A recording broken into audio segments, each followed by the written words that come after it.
bomb, boom, boom. A series of explosions started around the ship until it exploded in a display of fireworks and debris.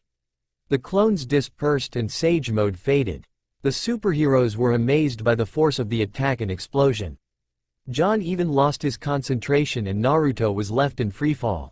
Diana, shaking her shock away, saw that he was falling and flew towards him, grabbing him in midair. She saw that he was weakened and placed his hand over her shoulder and used her right hand to support his back and hold his side.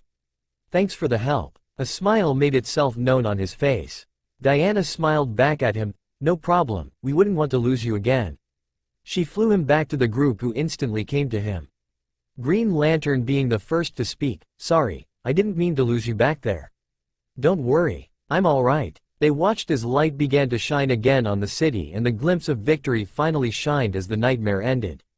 The heroes proceeded to take down the rest of the facilities that were scattered on the planet. Sometimes they worked separately, but most of the time they worked together. 1 month later, the remaining invaders were either destroyed or choose to retreat from the planet. But the world was in confusion about what to do if another attack like this ever occurred. It was Batman that came with the answer. The watchtower in space above the Earth. Superman was looking out the window at the Earth with Batman, who appeared behind him. "Incredible. Do your stockholders know about this, Bruce?" he asked the masked hero. A line item hidden in the aerospace R&D budget. This watchtower will act as an early warning system for detecting other threats of invasion from space. Naruto decided to use his body flicker to appear next to Superman, spooking him a little. "Interesting, but it hasn't got any place to train." Flash and Diana appeared with 2 glasses in their hands. Flash was the one to add to Naruto's comments, "But it does have a fully stoked kitchen." "Ice mocha?" he offered Superman. "No thanks," politely declined the Man of Steel. Diana taking a sip of the drink in her hand. "Slurp, they don't have these of the Mischira." "Stick around, princess. I'll show you the ropes," offered the Flash with a smile.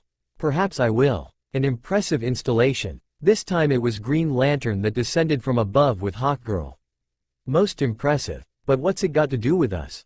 Superman turned from their gazes and looked again at the Earth, responding while walking towards the glass. "I once thought I could protect the world by myself, but I was wrong. Working together we saved the planet, and I believe that if we stayed together as a team we could become a force that fights for the ideals of peace and justice." "What, like a bunch of super friends?" asked the Flash, getting the idea.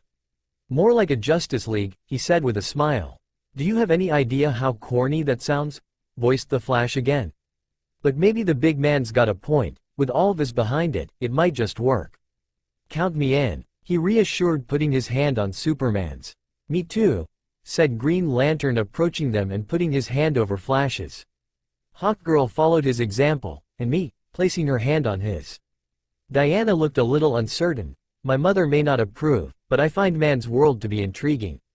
I'll gladly join," she said with confidence, placing her hand on Hawkgirl's. Naruto just looked at them with a smirk and knew it was his turn. I agree with Flash, about it sounding lame, I mean, and you guys are like a magnet for trouble. But, what the hell, I was never a guy to turn down a challenge, and, at the end of the day, if I get to face some strong bad guys, save people, kick some ass and take some names, I'm alright with it," he said, which brought a smirk, then placed his hand on Diana's. Everyone looked at Batman, but Superman voiced their thoughts. "What about you, Batman?" The Dark Knight put his head down slightly and answered, "I'm not really a people person. But when you need help, and you will, call me." "That just means that he is in, just in his own dark accent," responded the blonde with a smirk, bringing smiles from everyone. "Understood," answered the Man of Steel. Diana looked around. "Wait, John is not here." "Yeah, where is he?" asked the Flash. Naruto jumped towards the high control console while Superman just flew to it. They found Jean sitting in front of the console staring at Mars. "Jean, are you alright?" asked Superman. "My family and loved ones are long gone.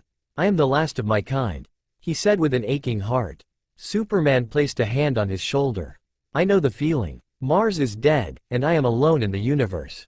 Naruto didn't say anything, instead his eyes were sad, thinking about the feeling of being alone, but decided to speak. "I know the feeling of being alone.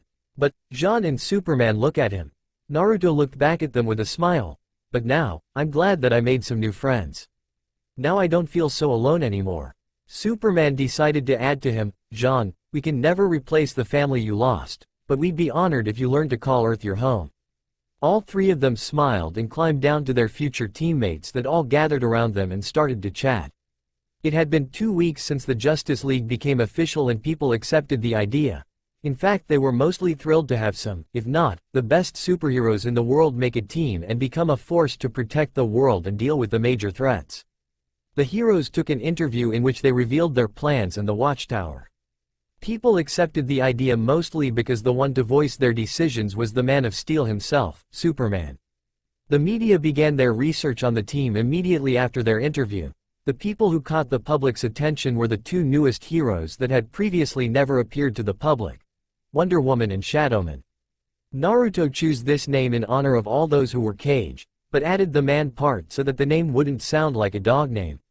Both were dressed in the same costumes, with the exception that Naruto had added a mask to his attire that covered the lower half of his face, leaving only his eyes to be seen.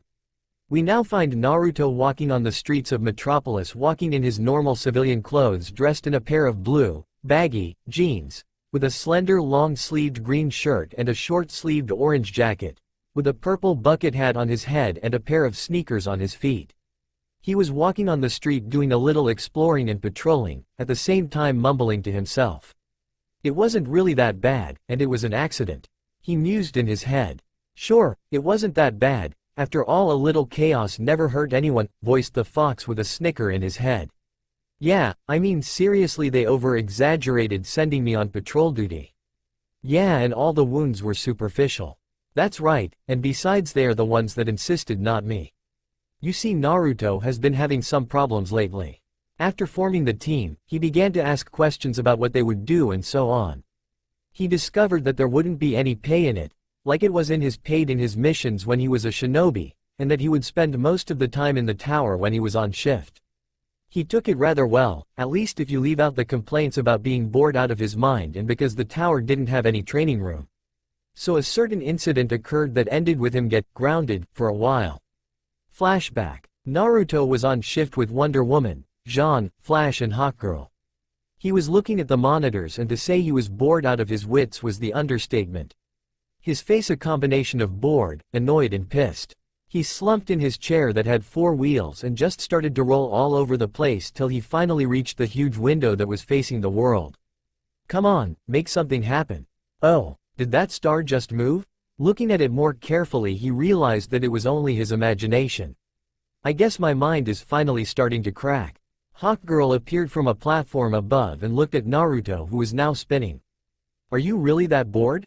I mean, it's not that bad, she said, eyeing his expressions. Not that bad? If this goes on, there'll be more life on the moon than in me. It's not that bad, you should use this time to look around the facility. It has some great accommodations and there's always something new to see, said the voice of Diana that appeared from the elevator. Sorry, but I already did that. Really impressive, but I enjoy my time training or learning from my scrolls. Then why don't you train? Asked Hawkgirl, putting her hands on her thighs, getting a little annoyed. Because my real training needs a lot of space and some things around me like trees, water, earth, wind. And I can't go all out because Batman said it would cause damage to the facility or waste our oxygen supply. Naruto answered with the same frown on his face, getting more annoyed thinking about it. Tough luck, man, but training? That's just not my definition of fun. The newest person to appear was Flash that had a milkshake in his hand. Well, it is for me. And right now, I need something to keep my mind and body busy. Finally getting up from his seat, I guess I'll just have to find something to do, then that settles it. While the others left, Naruto got into a thinking position, leaning on a wall with his hands crossed. Suddenly he got a smile on his face. I got it. Cage Bunshin. 2 clones instantly appeared. Okay, we recently got out special order yesterday. I was thinking of using them in our time off to train, but we'll put them to use now. He told the clones that were looking at him intently. I want you guys to use the gear we ordered and anything you can find in the supply room that isn't useful and use it to make an obstacle course for me. But where do we make it? This place doesn't really a narrowed space where you can make something like that. That's true. Wait, there's the corridor in the section near the cantina. It's pretty late and most of the guys will go to sleep pretty soon. We'll just use that. Both the clones got a sly smile on their faces and looked at one another. Got it, we'll make one of the hardest ones you ever been through. After 2 hours Naruto returned and the clones were ready. They were putting the rest of their gear away and waited with sly smirks on his face. It's ready, said clone number 1. Okay, I'll just go stretch a bit and do some light exercise. You guys go put the rest of the gear in storage. As they all left, the obstacle course was left unguarded. What Naruto failed to notice was that Flash getting up that night and heading towards the cantina with the thought of getting a snack. The guy had a big appetite after all. In another room, Naruto was doing some stretches. He was excited. Nothing could go wrong. Well, maybe not, said the fox. The sound came from the cantina. Naruto rushed to the obstacle course and found Flash sitting leaning on a wall with the feathers sticking on him, scorch marks on his suit and a few shuriken cuts. Flash finally saw his teammate. Watch it. Someone invaded the watchtower and put dangerous traps everywhere. I nearly died going to the cantina. Naruto could hardly hold his laughter while the fox was rolling in its cage of how the fastest man in world looked. In all honesty, the Flash looked like a lightly cooked chicken. Finally composing himself, the blonde finally put a nervous smile on and scratched the back of his head. Sorry, that was my fault. I made an obstacle course for some light training. I didn't think you guys would be awake. He. Flash's eyes were as big as dinner plates. You made that death trap? It's not really that bad, said one of the clones that just appeared. Oh sure, it's not that bad. The cuts and the scorch marks on my suit are just a new fashion design I wanted to try out. And the feathers add a great deal of exotic charm to the mix. Finally putting the sarcasm aside. Are you crazy? If this is what you call light training, I'd hate to see how you go all out. Come on, it wasn't that bad. Naruto continued to look at with his hands up to defend himself. Well, you guys seem to be having a lot of fun. Hawkgirl appeared and looked at Flash. What happened to you? Doing her best to hold her laughter but failing. I just went through some light training and a few traumas to go with it. Responded the Flash with a frown. The winged beauty just looked at Naruto for some answers. Naruto looked at her. He accidentally triggered my obstacle course. Oh, it couldn't be that hard. Hawkgirl didn't look too impressed. Yes it can. Flash tried to warn her. You must have been too sloppy and triggered all of them. I'll give it a try. She started walking towards the corridor. No, I think Flash is right. I think I went a little overboard with it. He said with a nervous smile. Well, I train every day and have a lot of combat experience. I can handle myself, rookie. She made it obvious that his accomplishments didn't impress her, and Naruto had a scowl on his face and simply bent his hand to the entrance inviting her in. No really, it's pretty dangerous. Flash's warnings fell on deaf ears as Hawkgirl was already in. Naruto just looked as she went inside and followed her to the entrance to see her progress. My money is on her getting her goose cooked. Kyuubi watched, through her host, Hawkgirl's progress. Stzz, burst, swiss, furr. Auuu. Sounds of traps triggered could be heard and Hawkgirl screaming brazed by the shuriken, flames and some rubber kunai. By that time the others gathered and looked on. She seems to be doing really good, voiced one of the clones. Yeah, she only got a little scratched, said clone number 2. Yeah, all that's left is. It was cut off by Hawkgirl's scream, the senbon needles. What followed made even Naruto laugh, even if only a nervous face. Meanwhile the fox was basically rolling in the cage at how funny the hero looked. Hawkgirl came out with a twitch on her arm, that showed that she was annoyed, with light scratches on her arms, and some singed hair. Her clothes were barely standing, but what was really funny was that her butt had 4 senbon sticking out. Naruto quickly composed himself. See, it wasn't that bad. Naruto opened his eyes in a flash. His ninja skills already told him, oh shit. Killing intent. Hitsuji, ox, ushi, mi. Kawarimi no jutsu. He managed to pull the jutsu just in time and changed places with one of his clones. Boom, puff, a mace flew hitting the clone's head that switched places with him at the last second. Sorry buddy, but better you than me. She was shocked that he managed to escape at the last second, but damn, I missed. She was still pissed. Looking nervous and with a nervous smile. He. Now let's be mature about this. You insisted after all. If you call nearly getting killed light training, then you are a few planets short of a full galaxy. She proceeded to remove the needles out. She doesn't know the half of it. Well, maybe it's you who are a little rusty. Naruto returned to Hawkgirl. Hawkgirl turned around and narrowed her eyes. Oh yeah, hotshot? Then go in and we'll see who's rusty. Fine, I'll make a bet with you. Naruto offered with smirk. What sort of bet? The heroine was now interested. If I can go in that corridor and come out unscratched, then you'll have to serve me breakfast in bed, and give me a massage whenever I tell you, for 2 weeks. He said with a smirk. And if I win? She asked, still intrigued.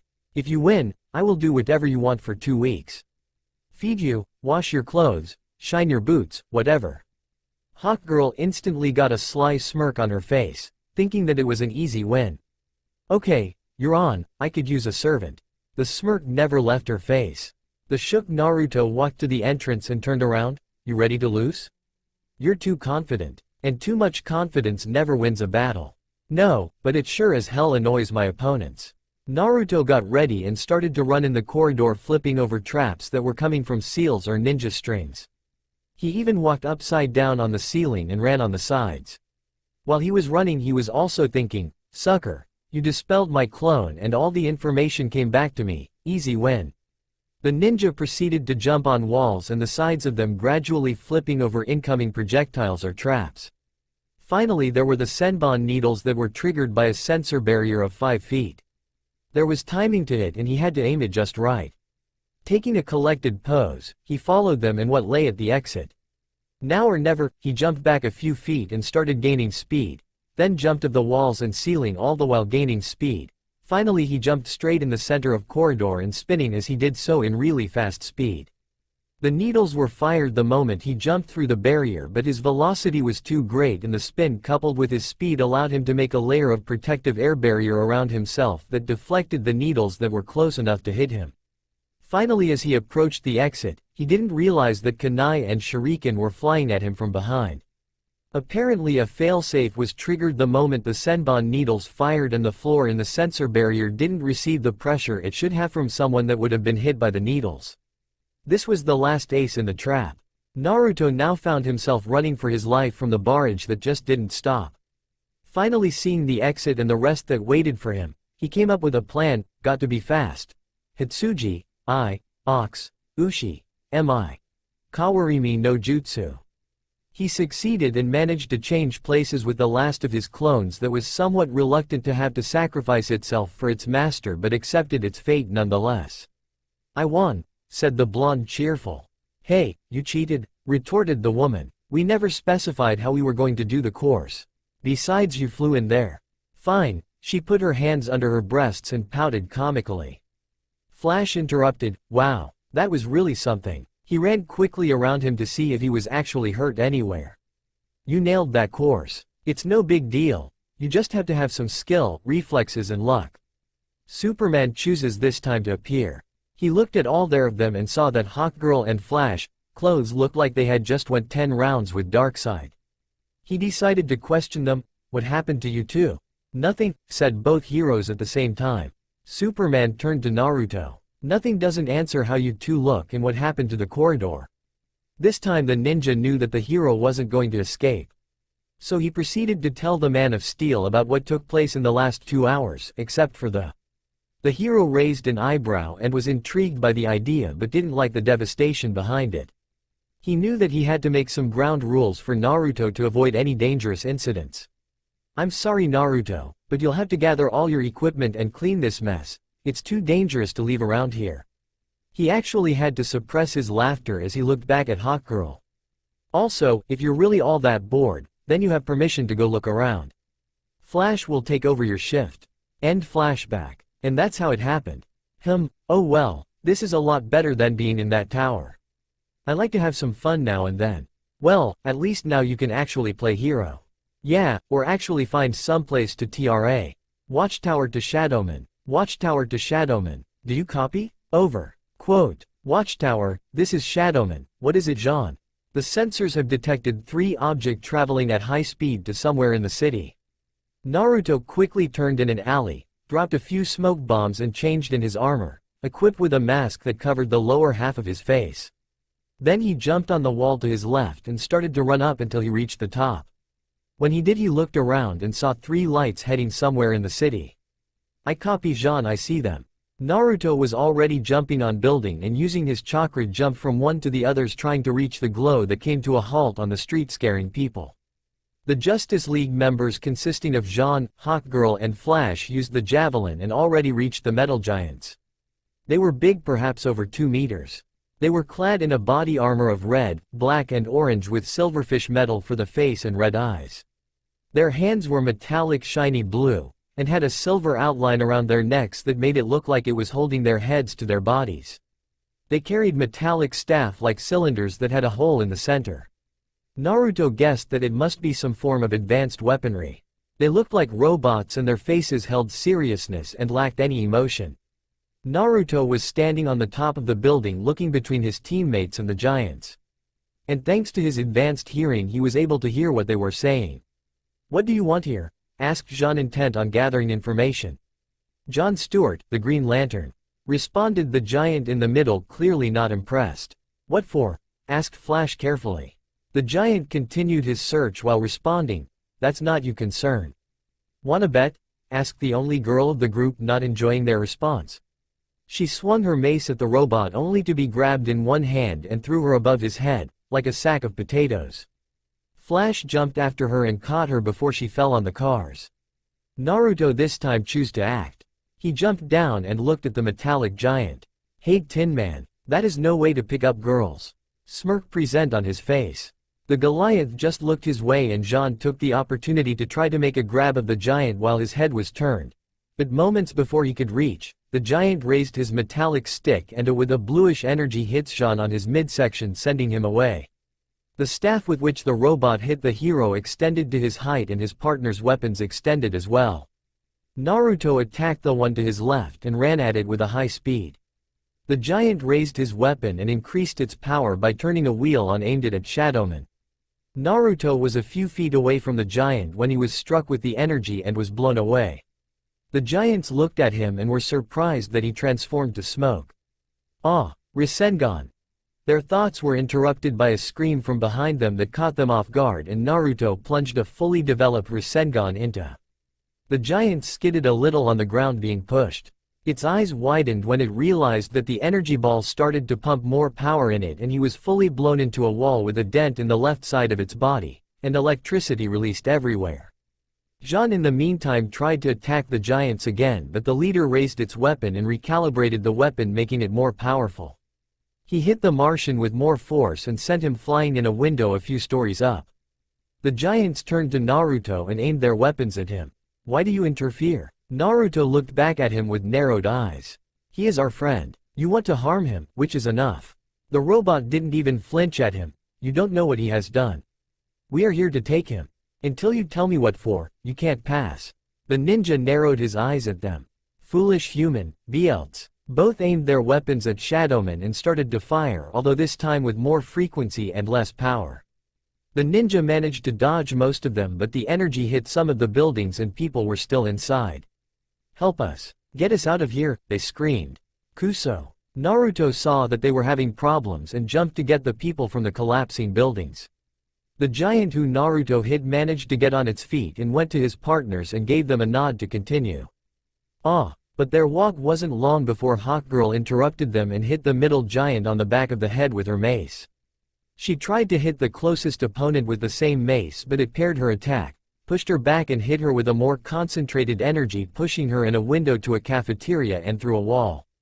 Flash tried to cut their path, but the giant that Naruto damaged saw him and tilted his staff horizontally, which made the hero hit it with his chin, and his velocity caused him to skid on his back and hit a car. Naruto, finally getting everyone out of the collapsing building, turned to the giants.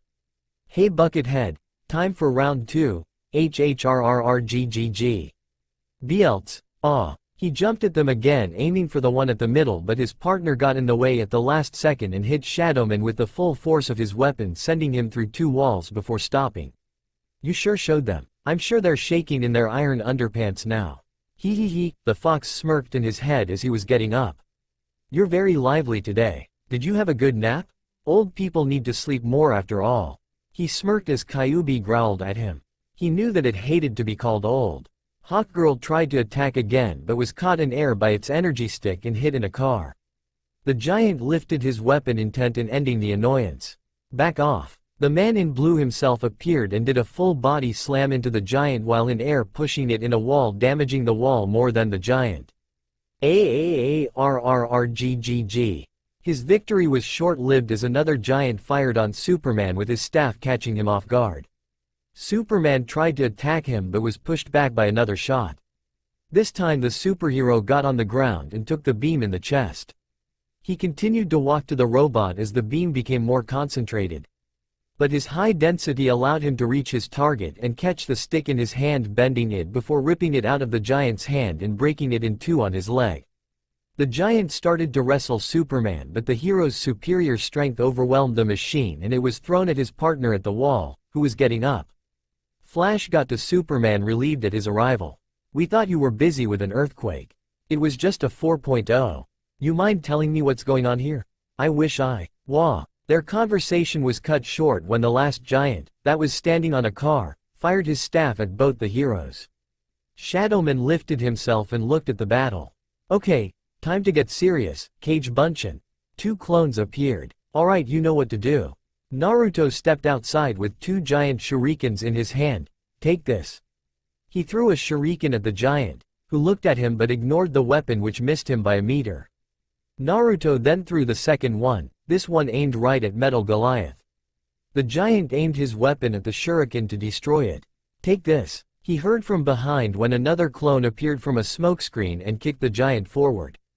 The shuriken that was coming in front of him transformed in another clone and, pushing his chakra-enhanced hands on the ground and pushing his feet up, knocked the giant a few meters up, above a car. The original chose this moment to jump just above the giant, who was now facing the ski, and pushed his full weight and a lot of force in his legs, kicking the giant in his chest and still pushing until he, the robot, hit the car dead center, making hole in it. He jumped away quickly before the car exploded, turning around as the Justice League finally managed to group. But their opponents were down yet not destroyed. Lifting itself from under the car, with the flaming vehicle in hand, the robot threw it at the heroes, who avoided it except for Superman, who decided to take the full force of the blast to not hurt civilians. Boom. Regrouping, they were now facing the giants again and found themselves at a standoff, with Superman turning on his heat vision, Naruto getting out two kunai and charging them with wind chakra, and their foes charging their staffs. Stop. Their attacks were stopped by a wall of green energy and the command of a very familiar voice. John Stewart, the Green Lantern, appeared and stopped their attacks.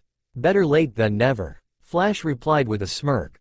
Green Lantern turned to the giants and simply walked to them with hardened eyes, surprising the rest of the league. "You the Green Lantern known as John Stewart?" asked the giant in the middle. "I am," confirmed John, confronting him. "Your ring," was its only reply with an opened hand. John hesitated only slightly before handing over his ring. "John, what are you doing?" was the League's response to his odd behavior. "Stay out of this," was his only response to the team. "You will come with us." The giants now surrounded him and placed a pair of advanced cuffs on his hands to prevent any form of escape. A yellow beam hit them from the sky, effectively teleporting them away from the planet in a display of lights. Okay, that didn't go as planned. Shadowmen voiced their thoughts as they watched them leave before turning around and heading for the Javelin to return to the watchtower. As they were climbing to the Javelin, and everyone was talking or still shocked by the turn of events, Naruto turned around and looked at the direction the beam went. "John, what happened to you?" Ajuris 5. John's ship had finally stopped and landed on a planet that even from space looked very populated. In the spaceport, John was met by a very large crowd of unhappy aliens that screamed and carried signs with the emblem of the Green Lantern with a cross cutting it. This was definitely not the best of welcomes, but John looked at it and was not the least bit surprised. In fact, he slightly welcomed the screams, howls, even spit in humiliation. When he reached his destination, he was welcomed by his Green Lantern comrades that welcomed him with a scorn, and showed signs of disgust and anger at him. "Gallius, Arcas, Kilowog, good to see you." He somewhat welcomed and was slightly relieved to meet his comrades, deep inside expecting them to stand up for him for their shared history. Yet their welcome shattered that feeling, need. "I wish I could say the same, Stuart, you're a disgrace for the Corp." He was slightly shocked that they abandoned him so quickly, but he expected it. "Get me out of here," he told to his guards, who proceeded to take him away. One of the robots hit one of the Green Lanterns, who scorned behind his back, yet the machine still heard. It turned around with its staff ready, but an arm on its shoulder stopped it. The arm belonged to the head manhunter. No, not yet. John was taken to a platform that held other aliens with a barrier of light in a cylinder shape surrounding them. He guessed that this was a holding cell. "What's next?" he asked the manhunter that brought him. "Your trial will begin soon. If I had been programmed with emotions, I'd almost feel sorry for you." The giant turned around and left John, who turned himself to look at the shattered remains of a planet in the sky. Before closing his eyes and his face features changed to that of guilt and regret. Earth Watchtower. John was looking at space, yet his eyes were not focused on anything. In fact, they glowed yellow. This meant that he was using his telepathy. For the past hour they had been tracking Jean, looking for him. Turning around to face his teammates, "I sense turmoil, a heavy heart." "I could have told you that," was the fastest man's reply, then returning to his position with both arms crossed. "I know," Shadowman replied, making everyone turn to him. There are only 3 moments when a warrior lies down his weapon willingly. He had been standing staring at Earth for a while now, rethinking the events over and over. Now he turned to them and raised a hand. When he is close to death, he raised a finger. When he knows he doesn't have the strength to lift it up, he raised his second finger, and when his heart is holding him back, he lifted his third finger. John was in top shape, so that dismisses the first 2. The fact that he didn't even look at us tells me that he knows what this is about. And his tone was full of regret and guilt. Everyone had wide eyes at his deduction. He was able to see that much through it without any mind powers. Impressive, though the Martian. This guy sometimes reminds me of Flash, sometimes Superman, and even Batman. He is pretty good, thought Hawkgirl, also impressed by his experience. This guy, he's like a second Batman sometimes. And he knows how to make it look good, thought Flash, impressed as well. I wonder if Batman give him any lessons, thought Superman, impressed yet amused, thinking of Batman giving him lessons on how to be dark and mysterious. Jean interrupted their thought. He's looking at stars. Superman flew at a keyboard panel and activated a hologram. But what stars? Jean pointed it at a spot and the name, Ajuris 5 feet, appeared. Looks like it's time for a change of scenery, responded the blonde, changing his act again, confusing the Justice League yet bringing a smile on their face as they saw his grin on his face. He had removed his face mask because he only wore it in battle or when he was going to public events that required his presence. Ajuris 5 space. Approaching the planet, they were discussing the events again, uncertain about what had happened. "Why would he give them his ring?" she asked. "John's a strange one, that's for sure. I'm beginning to think all you humans are," was her response. Superman held sad, apologetic chuckle. This coming from a mace-swinging, trigger-happy, barbaric woman with wings that comes from an advanced planet. Was Shadowman reply from behind her with a smirk. Hawkgirl turned around and faced him with an angry scowl and a look that would have made any man that knew her shake in his boots. "And you call humans strange," he continued, but stopped when she turned around, looked at the front of the ship, and lifting the mace close to her head, almost like she was ready to hit something. His only response was a sly smirk. "Sorry," she said. "Don't worry about it," responded the blonde. "I didn't mean you," she said, not with a twitch on her face. Superman just chuckled nervously. "It's all right, I take it as a compliment." Suddenly they were attacked from the front by 3 patrol ships. "They're not responding to our signal," said the red hero, double-checking his panel. "It's clear what they want. I say we give it to them." She was already preparing the weapons when her hand was caught in a strong grip by Shadowman. "Sure, like we showed those robots back on Earth. As much as I like your rules of engagement, of shoot now, shoot later, shoot some more, and when everybody is dead ask some questions, I don't think that starting a war is the best option right now," he said, letting go of her. "Shadowman's right. Let's take them down without harm." He turned around and Hawkgirl and Jean were already following him. "Flash, take the controls." Naruto just looked at Flash and Flash back at Naruto. "You take the controls," they both said, neither knowing how to fly. In the end, Naruto took the controls. While they were worrying about how to fly, the other heroes took down the ships, with Superman and Jean taking down their power supply that forced the ships to land. Hawkgirl on the other hand flew the last ship's thrusters, sending it crashing down. When Naruto saw her, he palmed his own face and spoke to her via radio. "Nice going, Trigger," he said in a sarcastic voice. He was relieved to see that Superman flew and caught the ship, saving the pilots. But now another problem appeared. Apparently the Javelin activated the autopilot and was flying to the port, but the way was so narrow that the ship was skidding on the surrounding buildings, sending sparks everywhere. He knew that if he didn't activate the landing system, the ship would hit the buildings. Come on, he finally initiated the landing system. The ship hit the platform yet skidded forward because the thrust was still active, then it finally stopped. Flash was relieved, kind of rough around the edges. Shadowman looked back at him. "You're right, next time I'll let you fly," he said with a thick on his head and a smirk on his face. His voice was full of sarcasm. Flash just smiled nervously at his response. They finally turned to leave through the hatch. They say any landing you walk away from in a good one. When the stem finally dissipated, they saw the security team of over a dozen soldiers with weapons aimed at both. Naruto just looked at the soldiers and voiced his opinion. "Does that apply to where you land, as well?" "BLTZ, Blelts, Beals." They soldiers all started to fire their rifles at the heroes. Both took some cover. "I'll keep these guys busy, you close the hatch. We can't let them flow the ship up." "On it," Flash answered and ran back to the control panel. Naruto meanwhile got 3 smoke bombs and threw them at the aliens. They exploded, making them stop their attack.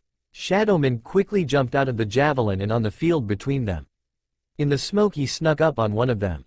Punch, and knocked him out. He proceeded to do the same to the others, sometimes catching 2. When the dense smoke finally lifted, 7 guards were already down, but the ninja was nowhere to be. They were looking around. Some started to fire on the ship.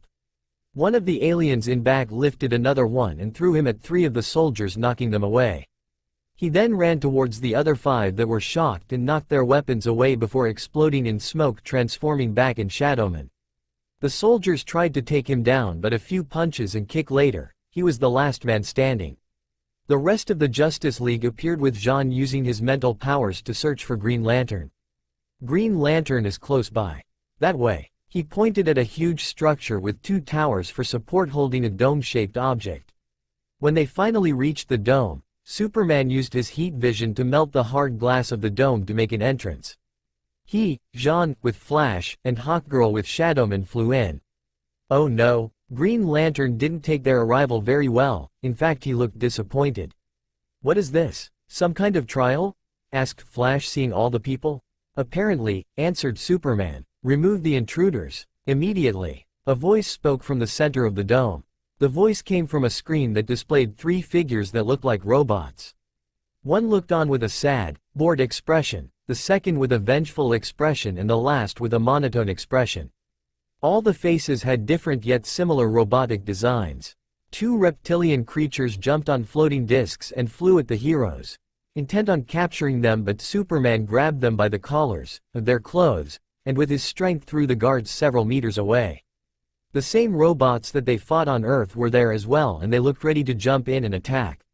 Superman decided to avoid any more conflict. He turned to the faces. "Wait. We apologize for disrupting these proceedings, but John Stewart is our friend." The voices thought of his words.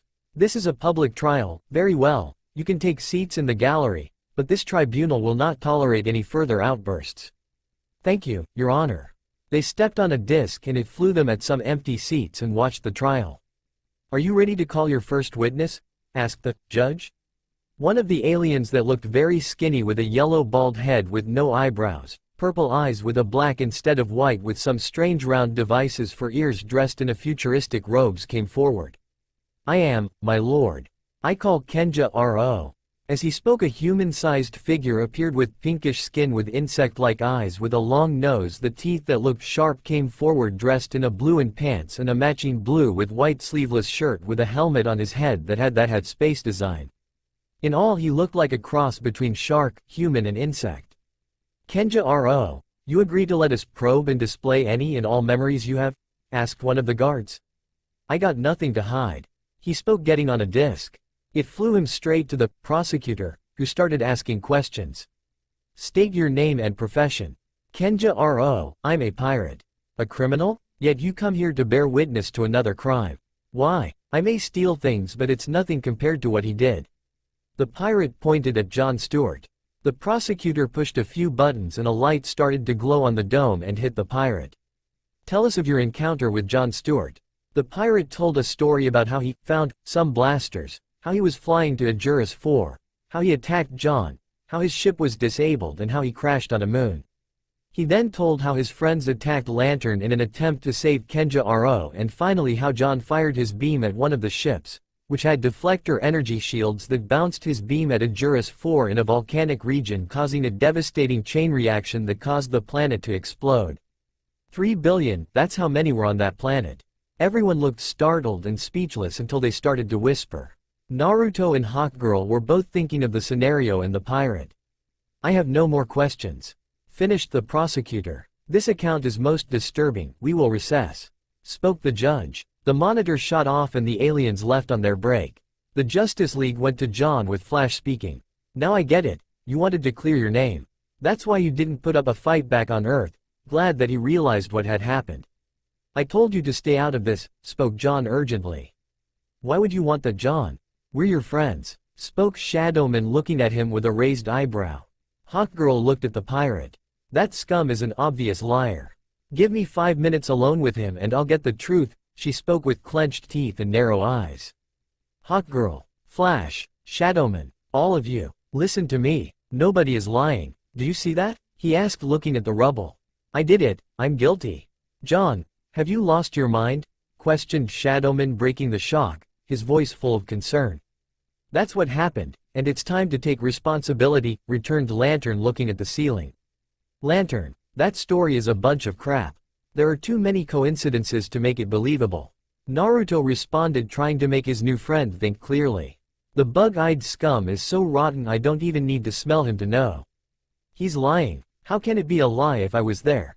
Snapped Lantern, getting annoyed with his teammate. His eyes were glowing greener with his anger. GL, take it easy, man. We're just trying to make sense of this. Flash tried to calm the storm between the two. GL, just think, Abu. The ninja tried to get his point across to his friend. This time his tone was slower and calmer. Civilized conversation was needed. I didn't ask you to come here for help. I know what happened and nothing you can say is going to change that. This is way over your head. How could you understand any of this? You're just a hotshot punk with a little power that thinks he knows too much. Go home. Interrupted the frustrated hero, having enough of being second-guessed and talked down by a kid half his age, and shocked Naruto, who lowered his eyes to his teammates' lack of hope and misplaced anger. It actually stirred some memories. Meanwhile, one of the Manhunter robots approached Lantern from behind. It's time to return to your cell. Jon did as he was told. Lowering his gaze to the floor and refusing to look them in the eye, he turned his back on his team and walked to the holding area. Naruto looked down, feeling shot down by his friend's harsh words. Superman approached the ninja and placed a hand on his shoulder. He didn't mean any of that. He just lost hope, said the hero. Naruto sighed tiredly and turned to the team. I know. But when this is over I'm going to kick him in the balls for that, he said, getting a few smiles out of the heroes. The team was left to think about the situation. 3 billion gone? I can't believe it, said Flash, looking at Superman, who seemed to be taking it all in with his hand on his chin of his thumb on his cheek. Hanging out with Batman so much will do that to you. Neither can I, he returned, walking away from the team and looking at the rocky remains of the planet Ajuris 4. I want to take a closer look at what happened. Why? Jon admits that he's guilty. No one is disputing the facts, questioned Hawkgirl, questioning his hunch. Just because he admits that he's guilty doesn't mean that he is. Something is not right about this whole situation, answered Shadowman. That's right, so we are going to investigate what really happened. Jon, I need you to come with me. Shadowman, Hawkgirl, Flash, do you think you can buy us some time in court? Added the Man of Steel, making a plan. You're asking the world's fastest man to slow things down? It won't be easy. Flash was not very sure how to accomplish this. Naruto just smirked under his mask. Then just do what you do best, confuse them until they're ready to crack. Everyone smiled at his remark, gaining some optimism. That I can do, responded Flash with a smile. There's an insult in there somewhere. I just know it. While Naruto, Flash and Hawkgirl returned to the stands, Superman and Jon were on their way to the Javelin. Reaching their destination, Jean broke the silence. "So, what are you expecting to find on this moon?" "I don't know. There's something bothering me," responded the hero. "Just call it an intuition," completed the Martian. "I was going to say a hunch, but that works too." They didn't notice that they were followed by the space pirate that testified against Green Lantern. As the heroes departed, Kenja-ro returned to the trial. Several minutes later, at the court gallery. The court was ready to resume with John, on a floating disc, in front of the monitor of the three judges and Kenja-ro being on a similar disc, ready to be questioned. "John Stewart, you may now question your accuser," proclaimed the judge. "No questions," responded John without hesitation and lowering his head at the judge in shame. This shocked the entire gallery, even his teammates looked at each other and all had one thing on his mind. Is he that crazy? Right now, this guy makes Sasuke look like Rock Lee, thought Naruto talking to the fox. That's a very big comparison. "There's no way," responded the demon. "None? Don't you intend to defend yourself?" asked the female voice of three judges, shocked herself at this turn of events. "No, I don't," answered Green Lantern with his will broken. "I take it back, the idiot has a death wish," responded the fox hearing the answer. The disc that was holding the pirate in the air floated down effortlessly. "I object. You call this a trial?" demanded Flash, determined to not let his friend give up. Everyone else were now talking amongst themselves and staring at him. "I say this is a joke." Hawkgirl, shocked at her friend's choice of words, pulled him back down, silently questioned his sanity. "Are you out of your mind? What do you think you're doing?" Naruto turned to Flash and smiled. "No, he's right. Lantern is too broken to buy his time. Someone has to defend him, or by the time Soups gets out of the atmosphere, we'll be taking GL back in a coffin." He quickly opened two of his pockets on his Jonin vest and got out two earpieces. "Take this, put it in your ear." He presented Flash with one of the earpieces, to which Flash just stared at it, puzzled. "It's a two-way short-ranged radio. You are going up there and you're going to try to stall for some time. I'm going to tell you what questions you're going to ask at critical points. The rest you'll have to improvise." "Why aren't you doing this?" questioned Flash, putting on his radio. "I and Hawkgirl will be questioning the people around to try to find any lead about what really happened." "Right," assured Flash, understanding. "Try to be quick about it, I don't know how long I can confuse them," said the red hero before turning to the courts. "This is a load of bullshit," he called out loudly. "Remove him." Their conversation was interrupted by one of the judges. Two reptilian guards were already closing in on him. But Flash's superior speed allowed him to escape and evade the other guards, reaching the center of the gallery facing the judges. "Listen to me. With something this important, you have to hear both sides." He tried seriously to get them to understand the implications. "Flash, I told you not to get involved," voiced Lantern, trying to keep his friend out of trouble. "They're railroading you, Paul. Waga." Flash tried to reason with his friend again, but was grabbed into a headlock by one of the guards, with two more reaching him. "Wait, this being may have a point. We don't want any lingering thoughts about our final judgment, do we?" interrupted the female voice, stopping the roughhousing. "Of course not," responded the other male voice of the robot of the far left of the screen. "But who will speak for John Stewart? Don't you have any lawyers here?" asked Flash, freeing himself from the guard's grip. "We solved our lawyer problem a long time ago," answered the central voice of the judges. It seemed to have a sense of pride at that last statement that unnerved the heroes. "However, you can speak for him, if you wish," added the female voice. "But be aware, if you lose, you will share the same penalty as the accused," completed the last voice. "The same penalty? That's crazy." Flash was starting to feel the stress already. "No, that's how we solved our lawyer problem. What's your answer?" Naruto was taken back by this. He was starting to regret putting his friend in such a situation. How the hell does that solve anything? Stupid rust buckets. This could complicate things. Shadowman waited to see Flash's response. He wasn't about to force another friend on the chopping block, it was his choice. His hearing allowed him to hear Green Lantern's attempts to convince him to not accept, but Flash was determined to not let his friend die. "What kind of man stands by and watches his friend die?" asked Flash silently to GL. "I'll defend him," answered Flash, determined. Lantern lowered his eyes, refusing to look Flash in the eye. "Very well. Proceed." "Right, sure." Flash cleared his voice and got on the disc that floated in front of the court. Naruto watched as the red-costumed hero started to talk about some random lawyer talk that didn't make any sense to anyone.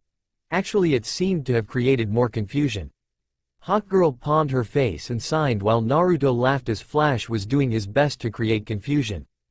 Hawkgirl looked at where the John's fellow Lantern comrades were supposed to be and noticed that they left. "Hey, the guys in green are gone," she whispered to Shadowman, who looked where she pointed. "Let's find them." Quote, "They left the gallery and looked around. Wait, one more thing. Cage Bunchin." The ninja crossed his fingers and in an instant a clone appeared. "Stay in the court and help Flash if he's got problems." "Got it," answered the clone as it walked back to the gallery. "One day, you'll have to show me how you do that." Hawkgirl was impressed every time he made his clones. It raised a lot of questions about this ability. "That will be the day. I don't want to end up maced by more Hawkgirls. Just one is enough." He laughed at her pout and turned serious. "Let's track them down. Any idea where they could be?" asked Naruto. "The local cantina most likely. Where else would arrogant blowhards spend their time?" she answered, getting an angry look on her face due to their quarry's lack of camaraderie despite their obvious shared experiences as Green Lanterns. A Juris 5 cantina. Shadowman and Hawkgirl entered the cantina and immediately saw the Lantern Corps. Actually, it was kind of hard not to notice them. They don't exactly blend in very well, do they? The blonde though to himself. "Yeah, they are about as conspicuous as a ninja dressed in orange. He. His tenant was snickering at the blonde's sudden annoyed look. For the record, orange is a good color in certain situations. Naruto tried to defend himself. "Yeah, but helping your enemies with target practice isn't the most advantageous thing to do," the fox returned, still snickering as he puffed his cheeks. "I'm still alive, ain't I? That's got to count for something." He had the last word as their conversion was cut as he and Hawkgirl were making their way to the table. "Waiter, another round," ordered the short round one. They both approached the table and both were barely restraining themselves to see such lack of concern for their friend. "Why aren't you at the trial?" asked Hawkgirl. We couldn't stand it anymore," spoke the round one that raised his hand to make his point. "Jon Stewart made us all look bad." This time the more humanoid alien spoke, taking over for his comrade. Naruto frowned at this. "So you're saying that being a Green Lantern is a popularity contest now?" Hawkgirl decided to add her 2 cents. So much for the vaunted loyalty of the Lantern Corps." Don't get so high and mighty. If you two are smart, you'll stay away from him too," returned the round one again with a sickening tone. "Otherwise, you'll wind up reeking in his stench yourself." Again it was the humanoid one to complete the round lantern. "Cowards." Hawkgirl tried to bring her mace down on the table. But Naruto's hand grabbed the mace before she could bring it down. She turned to Naruto with gritted teeth and looked into his calm eyes.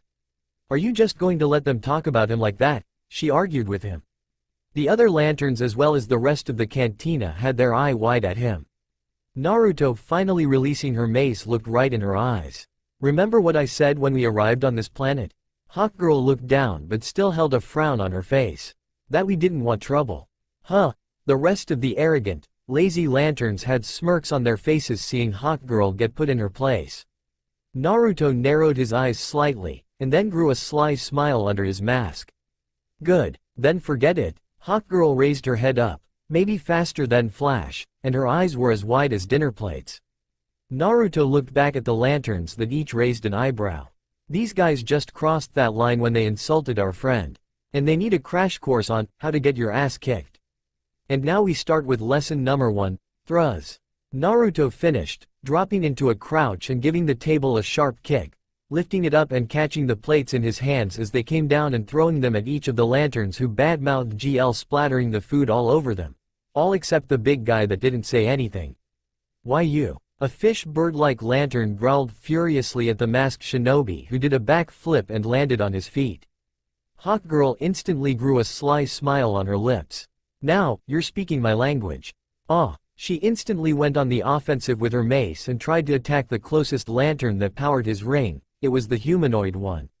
She proceeded to keep striking at the lantern even with his ring activated. Though she couldn't break the shield, she did manage to push him back till he hit his round friend that fell out of his seat. The bartender saw the commotion. He was a small blue alien, a meter high, with 6 tentacles instead of arms or legs, slid on the floor and got between them. My friends, please. No weapons, no weapons. You think I need this mace to take you pussies down? Asked Hawkgirl before throwing her mace in one of the support columns, making it stick in there. The bartender slid to safety, and the lanterns depowered their rings. Naruto looked at his female teammate. I got dibs on the beach ball blabbermouth, he said in with a smirking, pointing at the small lantern. The small round alien growled, while Hawkgirl moved her index finger back and forth telling them to bring it on. The human-like alien with fangs attacked the heroine to punch her. She evaded, followed by a left hook in his chin, then punches to his upper chest and his face. She pulled her right arm back and Falcon punched the dazed lantern in the face, sending him on their table. Shadowman on the other hand looked at his small opponent. Come on shorty, I'm about to kick that hot air right out of you. The guy took the bait and jumped trying to tackle him, but Naruto simply leant back and allowed the alien to land face first on the ground. The ninja picked him up with ease and bounced him around like a basketball while the lantern groaned. He pulls up, he shoots. Naruto picked him up and tossed the alien into the bar, earning the sound of broken bottles and chairs.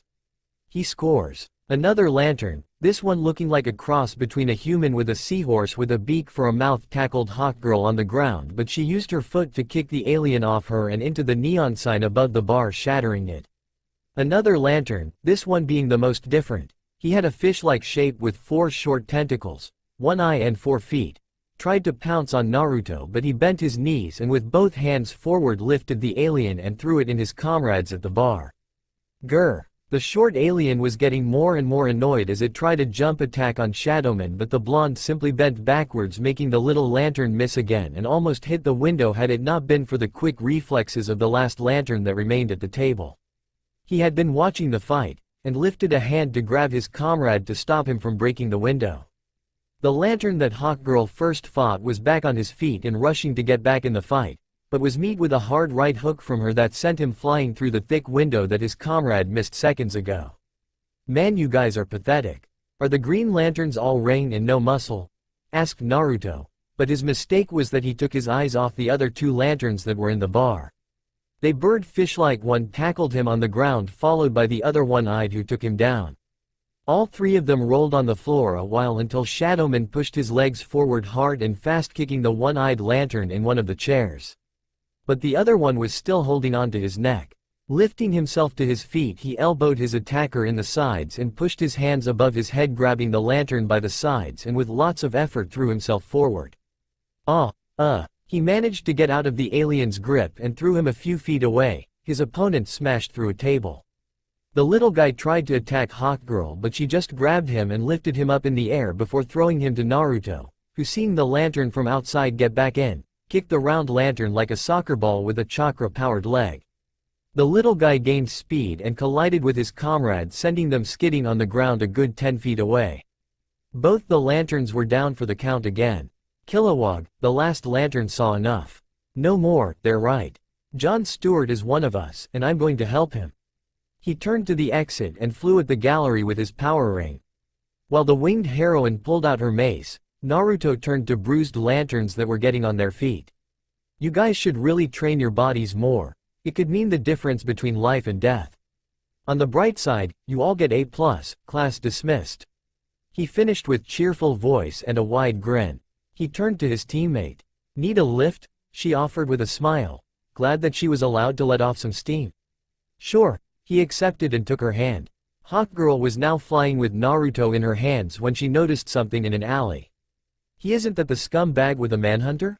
Shadowman looked where she pointing. Looks like he might not be working alone. They both returned to the gallery where Flash was making a show that would make Shakespeare rip his hair out. Moon and Juris 4. While Shadowman, Hawkgirl and Flash were buying time and opening new frontiers to confusion, Superman and John were exploring the moon. See anything wrong with this picture? Asked Superman, looking at the ground. Where should I start? Asked John. The loss of life. The echoes of our own pasts? The lack of any texture in this story? Or the misspelling? Asked John. No, not that. This, he pointed at the moon. It can't be. The Martian eyes widened. But it is. This moon is still orbiting a planet which doesn't exist. It should have flown off into space the moment the planet was destroyed. But it didn't, did it? Superman concluded. A Juris 5 Tribunal Gallery. Kilowog was just finishing a story in which he and John were paired together and the man risked his life to save the alien. Flash had a good idea to ask the alien about his past with Jon Stewart, but Naruto wanted more. Flash asked Kilowog if John ever expressed aggressive tendencies. Flash turned to Kilowog. In your experience with John, has he ever expressed any aggressive tendencies? No, he never did more than he needed, responded the alien. Has he ever used his powers for self-gain? Flash smiled and asked the alien, has John ever used his powers for self-gain? Not in my whole life have I ever seen John use his powers for anything selfish. And how would you describe John's reputation among the Green Lanterns before this incident? Flash moved his lips in a smile. Good thinking, Naruto. And how would you describe John's reputation among the Green Lanterns before this incident? John was respected by all lanterns around the universe. His reputation is one of the best. And when you're in a team with John, you know you got a real friend watching your back. John continued to look down, still feeling guilty. While the rest of the court were impressed, even though they didn't show it, the prosecutor was impressed as well. He still looked at his screen and studied his option. Naruto was trying to sweet-talk the court with reputation and medals, hoping to gain some sympathy and if all else fails, at least get John for a life sentence. Shadowman decided to add the icing on the cake. He turned his radio on and spoke. Then if I asked you this question, based on all your experiences with John, do you consider that the events that took place on Ajuris 4 happened because of John's lack of professionalism or because of unforeseen circumstances that lead to a terrible accident? Quote. This time Flash had a hard time keeping up with Naruto. Then, after working with John for so long, do you consider that the events that took place of Ajuris 4 happened because his lack of professionalism or because of unforeseen circumstances that lead to the terrible accident? Kilowog took a moment to think the question. I definitely say that the events happened because of unforeseen circumstances. Sign. No more questions, finished Naruto. Flash concluded as well. Thank you, Kilowog. John couldn't have asked for a better character witness. Then he turned to the prosecutor. Your turn. The alien looked at Kilowog and asked. Kilowog, can you tell me exactly what a Green Lantern does? Simple, we catch bad guys. Commendable, but how do you know who the bad guys are? Forced the prosecutor again, forcing his point. How? I just know. Kilowog was taken back by this question and looked unsure. Naruto suddenly felt a headache coming his way. Oh, so you're saying you use your obviously superior intellect to arbitrarily sort out matter of life and death. This time the prosecutor raised his hand out to the judges to make his point known. I didn't say, well, yeah, kind of, responded Kilowog, getting confused. Oh boy, this is starting to turn to a bad idea. Maybe you should have given him one of the radios too. He looks as lost as sand in a desert storm. Kyuubi rubbed in, getting annoyed. Good point. The prosecutor continued. And then you and the other Green Lanterns enforce these decisions with those incredibly deadly rings. He was obviously trying to tarnish the reputation of the Lantern Corps. I guess you could put it that way. Flash looked defeated. Even he saw how easily the prosecutor twisted the truth to his favor. The prosecutor decided to push on. Who said you could do this? WHO gave you the right? We did, answered the voice of a new character. This one along with others were the size of a small humans with bluish skin and robes with black going from the collar to the shoulders and chest going in a V-shape, stopping at the center of the chest, ending at a symbol of the Green Lantern, and going down covering their legs with red. They all were the same size but had different faces and hairstyles. There were 5 in total. Naruto sighed. Great, a Smurf squad came to save the day. Moon of Ajuris 4. Jean and Superman had been scouting the moon and finally discovered a huge device that they suspected was designed to project illusions over objects or space. They concluded that it was the cause of the moon had remained in orbit. They were wondering who could make such a machine when they were fired upon by a ship. The ship piloted by the pirate Kenja Ro. And he was determined to bury the heroes along with the device. He was about to escape when he was attacked by another ship. This one was piloted by Hawkgirl, who had followed him. They had a quick chase, but the Thanagarian's hard and quick tactics brought his ship down. Luckily Superman, who along with Jean survived the rockslide, saved him from crashing and becoming space dust. Landing the ship, Hawkgirl rejoined her teammates and answered their unanswered questions. I followed him here from Ajuris 5. I had to, borrow one of the defense's fighters. So he was the one responsible for this? Asked Superman. Not exactly, answered Hawkgirl. Somewhere in a barracks of Ajuris 5. It is time, brothers, time to avenge 1,000 years of grievances, time to regain our power and dignity. Preached the head manhunter to a room full of manhunters. Yeah, they cheered, lifting their staffs. Our plan has worked flawlessly so far. We have created distrust in the Lantern Corps and stained their reputation forever. But beyond that, we have succeeded in luring our most hated enemy away from their home planet of Oa. Yes, they're here. The Guardians, he preached to them. Destroy, destroy. The crowd of manhunters screamed as they held their staffs that extended and powered up. No, my brothers, not here, not now. Our destinies lay elsewhere, but rest assured. The Guardians will burn, for we are the manhunters. No man escapes the manhunters. They cheered and were already leaving. They should change that motto to, no man sucks like the mansuckers, though the clone hanging on the ceiling. Flashback. Alright, that was suspicious. Why would a low-life pirate talk to a manhunter? Asked Hawkgirl from her position leaning on a wall. I'm not sure, but I think it's starting to come together. I've been wondering why this bastard would sing like a canary about his part and sell out his pirate chums. I'm pretty sure that would get you killed on any planet. Reflected the blonde. Why would he risk that? I'm pretty sure he's not that stupid to think that he won't get his butt thrown in a black hole for being a sellout. Quote. She folded her arms under her breasts while biting her lip in thought. Also, how did those pirates have the exact shield settings to reflect the energy of the ring? And how did only a single blast be enough to trigger the whole planet to explode? I mean, we all saw how powerful that ring is. There's no way a single blast would be enough to detonate the whole planet. He wondered, placing a hand on his chin.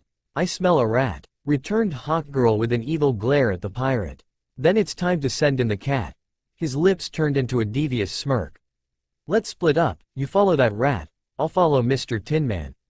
Got it, she smirked in return. And, no, you can't threaten to smash his jewels with your mace for a confession. He returned just as she was about to fly away. Quote. Naruto received a growl in return and was sure he heard some harsh words but pushed those thoughts away. End flashback. Ajuris 5 Tribunal Gallery. Flash and Naruto ran out of questions, and though they had managed to reveal that the ring doesn't have the power to cause such destruction, and that the Guardians trusted John, they weren't able to get anything solid. The case was stacked against them, and evidence to disprove anything was non-existent, so they were shooting blanks. The representative of the Guardians was questioned by the prosecutor. You Guardians provide the lanterns with their power. But can you also control it? He asked. It's true that we Guardians control the lantern power source, but the individual lanterns have complete autonomy over the power ring. He answered truthfully. So if one of them does something wrong, it's not your fault, responded the prosecutor, trying to twist the answer. The little blue Guardian caught on and tried to clarify. You misunderstand. We give them autonomy because we trust their experience and no other questions, Your Honor. How much more must we hear? We demand immediate judgment, asked the prosecutor, getting annoyed at the constant interruptions and prolonging the inevitable. I object, shouted Flash, undignified. Overruled, shouted the judges, also getting tired with this mix of comments. Having heard all the facts, we will now consider, stated the main judge before the monitor shut off. Flash was floating from his disc to the ground, meeting John on the way down. We did everything we could.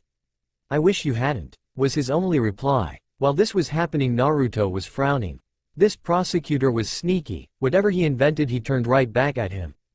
It felt like they returned to square one. Come on, Soups, bring us something. I can get them out, but I can't get far enough. The judges returned minutes later. The facts are clear. Jon Stewart is a privileged hero and deserves respect. We even dare say that if the stakes hadn't been so high, we could look the other way and give a lesser sentence. However, an example must be made, that none is above justice, even heroes. The answer didn't shock Shadowman, but he was hoping it would take longer. Do you wish to make a statement before we pass sentence? Asked the female judge. No, he answered. Very well, the sentence is termination for you and your advocate, answered another voice. A huge dome was suddenly rose from the liquid that was above the center of the gallery. The dome opened and both were pushed on a platform and led to the dome. Wait, I want an appeal, asked Flash, trying to buy more time. Will you show some dignity for once in your life? Demanded John, accepting his fate. This isn't right, we can't just sit here. We have to think of the others like us, we all need to be held accountable. We have too much power not to be. Both were put on the platform and the surrounding walls closed, forming a semi-sphere. The semi-sphere turned out to be a gas chamber. Damn it, no time. Naruto jumped to the chamber and the guards attacked. He quickly punched one in the face and kicked the other in the gut. He opened his palm and a sphere of bluish energy started to form. 5 seconds later it was finished. Rasengan. He crushed the outer shell of the chamber and quickly got Flash and John out. How dare you? Demanded the judge. Prezes. The glass that was placed over the hole Superman made when they first arrived was shattered, with the said Man of Steel charging and John carrying the pirate. Stop. He flew to where Shadowman had been able to revive both the heroes and used his heat ray to destroy the advanced cuffs that were holding John. Cutting it a little close, aren't we? What, did you stop to pick up some girls on the way? Joked the blonde, pointing at the pirate. The Man of Steel responded with a smile and whispered, "Oh yeah, quite a catch." Superman turned around to face the judges. John is innocent. He then whispered in his earpiece, "That's your Q-Hawk girl, I hope you can hear me." Loud and clear. She answered before throwing her charged mace at the device on the moon, rendering it to space junk. The image of rubble started to suddenly clear, and where the cloud of debris of a planet that used to stand, now stood the planet itself, full of life and unharmed. Everyone in the gallery was shocked beyond words. Superman decided to answer their unasked question. Edurus 4 was never destroyed. It's right where it always was. It was all an illusion, a frame-up, as they say on my planet. John's shock finally started to recede as he absorbed the information, and an incredible feeling of relief spread inside his being. He was innocent, he didn't kill 6 billion people, he didn't extinguish a planet, didn't commit a terrible genocide. He was innocent. His eyes fell to the pirate and John felt realization hit him hard. "You." Lantern tackled him to the ground as hard as he could, delivering a few punches to the alien's face as his anger and rage grew. "Why did you do this to me?" "Why? For money," answered the pirate, frightened and scoring bruises on his face. "Whose money?" The Manhunters," he blurted out loud enough to be heard. Somehow his voice echoed through the courtroom and everyone was visibly shaken at this new revelation. The Guardians were no exception. "Hey, the Smurfs are making run for it," said the blonde, pointing at an exit. Superman noticed that the Guardians were leaving inconspicuously. "Come on," he voiced, and everyone followed them, with Naruto grabbing Superman's hand to reach them faster. GL. Lantern wanted to smash the bastard's face in, but Flash's call stopped him. Letting go of the scum, he signaled his ring to come to him and it obediently followed through, placing itself on his finger. He was ready to end this nightmare. Naruto quickly asked, "Just out of curiosity, what did you guys find?" John quickly answered, "A holographic projection device on moon that should have fallen out of orbit." "Oh, I think I know where they're going. Manhunter Barracks." The Guardians had already reached there first. "We're too late, we have to go back immediately." "Not so fast," voiced Flash. The Guardians ignored him and floated past him only to meet Superman. "What's going on?" he demanded. "We don't have time for this." They meet Shadowman this time. "The man-suckers left for Oa, haven't they?" he asked, recalling the memories of his clones. The Guardians were surprised that he knew that and yet confirmed his hunch. Yes, they went back to Oa. John was right behind Shadowman. "Back to Oa? You mean they'd been there before?" "Yes, we created them there," confirmed the lead Guardian. "Say what?" asked Flash. "It was before the Lantern Corps.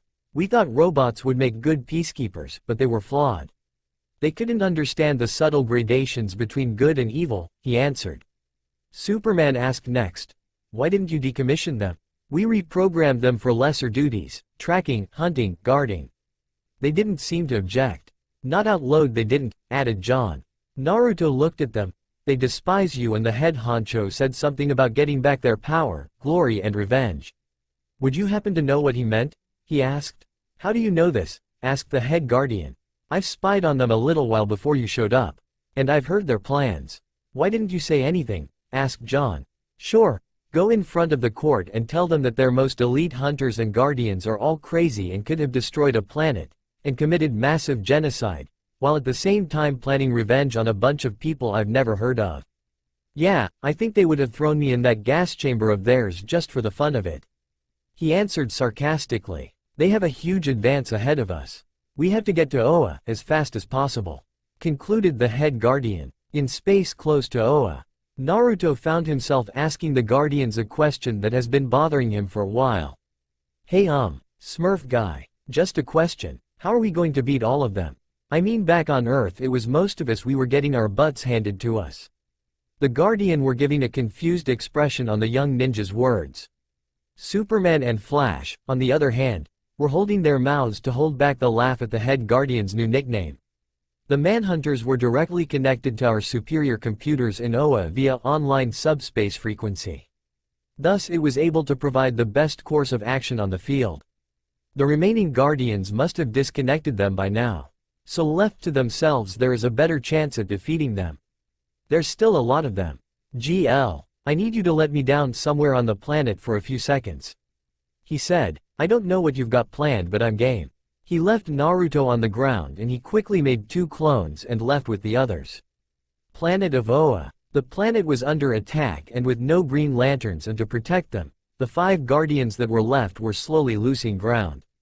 The planet was mostly barren but held a great fortress with dozens of cannons huge and small. Now it seemed that with all the commotion of John's trial, the Lanterns had a leave of absence and with half the guardians presenting themselves to try and save one of their own, and probably some face in the universe, the military power was very cut down. The Manhunters seemed to have seen this coming as they were mercilessly assaulted the defenses. Cannon after cannon fired but they were slowly overrun, destroyed or captured. The guardians in the core were weakening. Until now they had been supplying the defenses with lantern energy and focused on the aiming, but the strain was getting to them. It would be only a matter of time until they would be overtaken. The Manhunters had finally reached them and they were about to signal their final attack when the sounds of explosions resonated. The Justice League of Superman, Jean, Green Lantern, Flash and Shadowman along with the remaining guardians arrived guns blazing. Superman, who was carrying Shadowman, placed him down and the fight was on. They can't stop us, brothers. No one can, voiced the head Manhunter. Give them everything we got. Superman flew through the robots breaking them to pieces while Flash and Green Lantern worked together as a team with Flash taking the front and John watching his back. Naruto had got 2 special kunai out and charged them with wind chakra till they were the size of katanas. He charged head-on cutting them in 2, and jumping between them while running at high speeds cutting limbs and staffs. He jumped on the shoulders of one of the robots in the center and used his kunai to open a panel on the back of its neck. Inside he saw wires, now let's see which one. Oh, this looks important. He pulled out a long cable and the robot started to fire its staff everywhere destroying its partners. Wow, the blue guy was right. This like, easy mode. Oh how.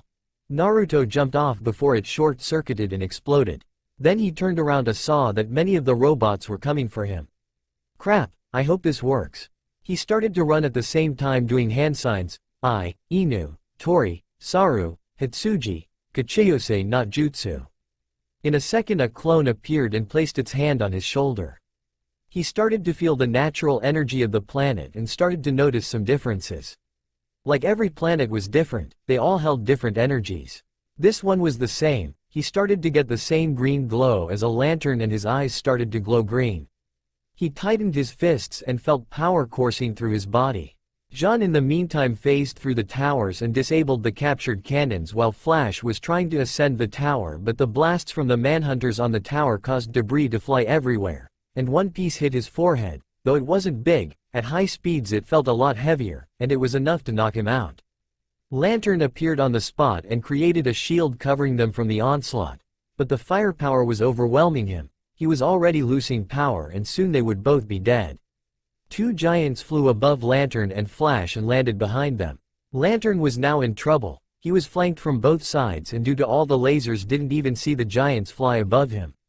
The giants aimed their weapons at John's back getting his attention. He turned to see the staffs aimed at his head and grit his teeth waiting for the pain. Boos, Fuuton. Rasenrengan.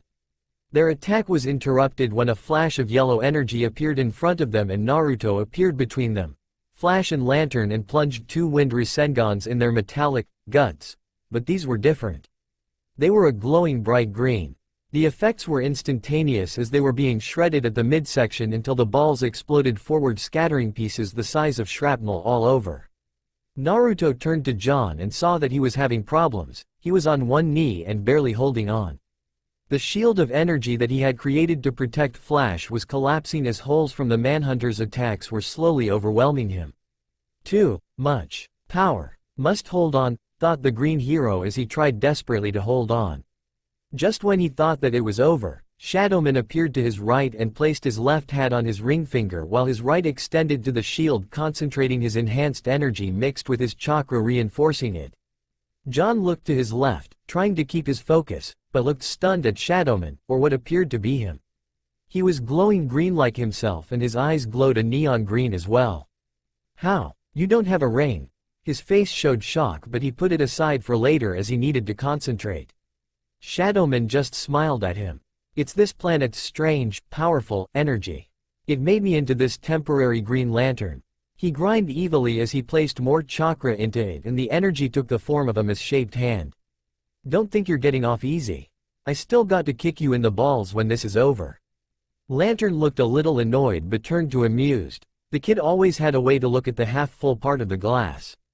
Hey, it feels like something is missing. Naruto shook his head and a smile formed. Things are about to get really messy. Right, Trigger? He asked. GL gave him a questioning look, but his answer come from a joined blast of energy and explosions as their attackers were destroyed, followed by a very familiar war cry. TRRRZZSSSZZ. Just then Hawkgirl with the rest of the lanterns form a Juris 5 arrived.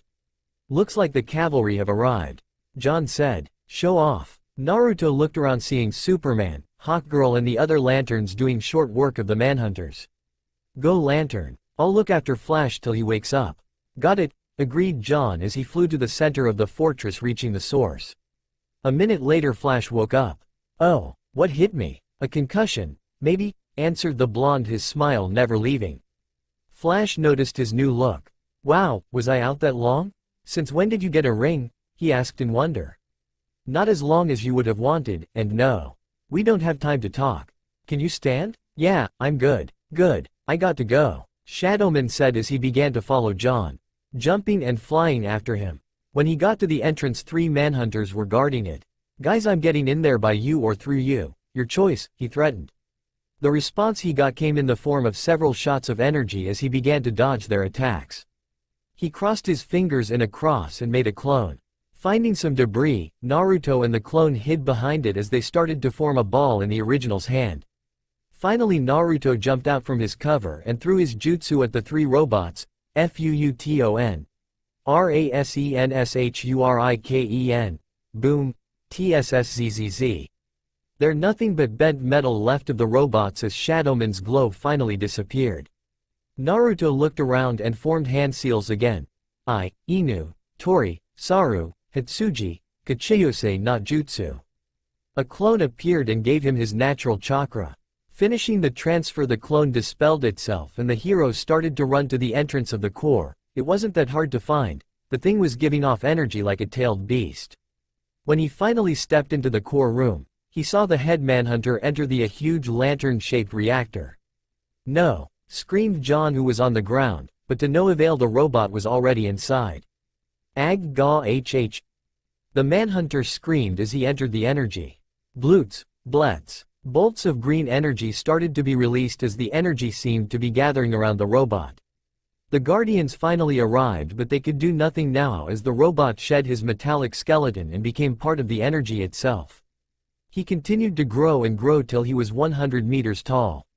Now I am the power, screamed the giant as he continued to gather energy from every ring around. The energy of John's ring left him as well as the aura and energy of the Guardians, leaving them weak and close to death. Then Naruto started to feel the pull and the energy was starting to leave him as well. All is lost, spoke the leader of the Guardians weakly. John returned to the core and Naruto, not while we're still standing. John's energy completely left him. Even his eyes were now black. Can you give me some cover? Shadowman gave him a nod and both faced the energy monster. Naruto started to pull out the Kyuubi chakra as swirls started to appear on his hands. The transformation was minimum, but enough for what he had in mind. John pushed his arm forward and closed his eyes to concentrate while Naruto closed his eyes and put both hands in front of him. His plan to gather all the energy he could and put it around John's ring while shielding him. This way he could stabilize the flow of energy. John started his chant, "In brightest day, in blackest night, no evil shall escape my sight." It was working. Their efforts gathered the energy and the monster with it. "No, I won't let you." The monster fired, turned and sent a flurry of energy blasts at the heroes. Suddenly 2 huge arms intercepted the blast. They were bright green and came from the ninja as he held the energy back. "Die!" The monster screamed as he was being consumed and put more power into it until it became incredibly intense. Naruto grit his teeth and pushed as much as he could, but the power was slowly pushing him back. "Hurry, I can't keep this up for long. Let those who worship evil's might." John put more power in his voice as the ring felt like it was strangling his finger. But the monster was almost inside. "No, I was so close." The monster screamed as it was pulled all the way inside the ring. "Beware my power." Green Lantern's light. Finally all the energy was gathered. ZTAAHHHH, and it was released in an instant into the core and space. Green light engulfed both as the energy of the huge lantern. It was restored and cleansed from corruption, the monster having been destroyed by the blast of energy. The Guardians could now gather the energy again and their power and vitality was restored. They approached both and the head Guardian looked at John. "We choose wisely when we offered you the ring." "Thank you, John Stewart." They bowed their heads. John didn't look too happy or convinced, actually he looked disappointed. They then turned to Naruto, "And you as well. You will always have our gratitude." Naruto nodded and both left the fortress. The battle ended and the once majestic fortress of Oa was now littered with the remain of the manhunters and rubble. The lanterns were gathered around Hawkgirl. "You and that other guy are great fighters, lady. But we already knew that, didn't we?" responded the Fanged One, now laughing at their victory. "Hey chicken legs, trying to score some intergalactic partners?" called the most annoying voice she ever heard. They turned around and saw Naruto and John return from the tower. John only glided down while Naruto jumped and landed in front of them. The ninja laughed seeing her annoyed expression. "Watch it guys, she pecks at her food." Hawkgirl's grip on her mace seemed to tighten by the sound of leather being squeezed was any indication, while some of the lanterns seemed to sift, covering some private parts. They turned their sights to John and attacked him with praise and apologies. "I guess we were wrong about you, John. We should have known better." John turned to them and simply responded, "Yeah, you should have," before leaving to his team. His real team. Shadowman left closely behind him. "Are you both all right?" asked John. Lantern just closed his eyes and looked at them all.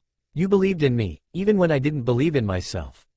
Flash leaned on his elbow. "What are friends for?" He smiled and both exchanged looks of amusement. "We're a team, John, and friends look out for each other," responded the blonde. "Let's go home." John created a shield around all of them and it started to fly them back to Ajuris 5 and to the javelin. Suddenly Naruto got an idea and leaned into Hawkgirl's ear. He whispered something in her ear. Something that made her eyes widen. But she tried to counter. Shadowman quickly cut her off. A deal is a deal." "Fine." The road home was pretty quiet, Hawkgirl sometimes sending odd annoyed looks to Naruto, which made even John curious. Watchtower. Naruto was leaning on a wall looking at the space. He was now dressed without his armguards or armor and was now in only a dark blue t-shirt and pants. Lantern approached him looking rather uncomfortable. "Shadowman, I wanted to tell you that you did well out there today and I'm really grateful for what you did." Naruto just looked at him and smiled slyly under his mask.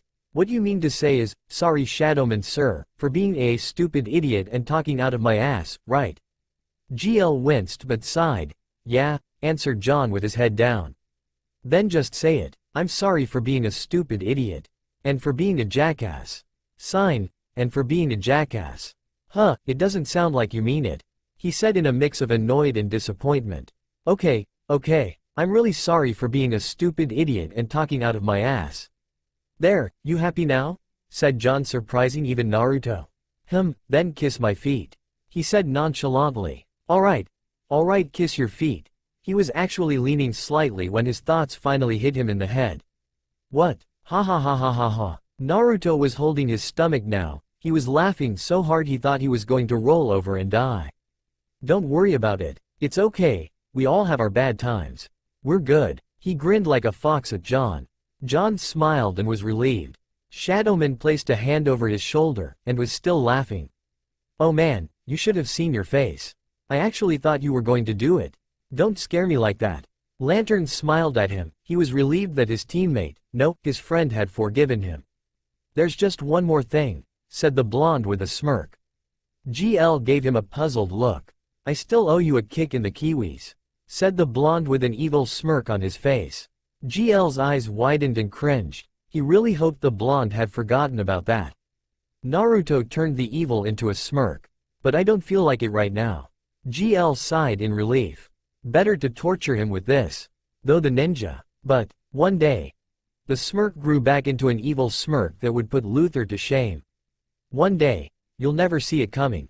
The Kyuubi was rolling in its cage at how sly Naruto can be when he wanted to. When she finally stopped, she began to get a little serious. She looked at the ball of green energy she had managed to gather while on Oa and smirked as she began to uncover its secrets. Fascinating. That's all for now. If you want to see next part, then please like this video and subscribe my channel. Thank you.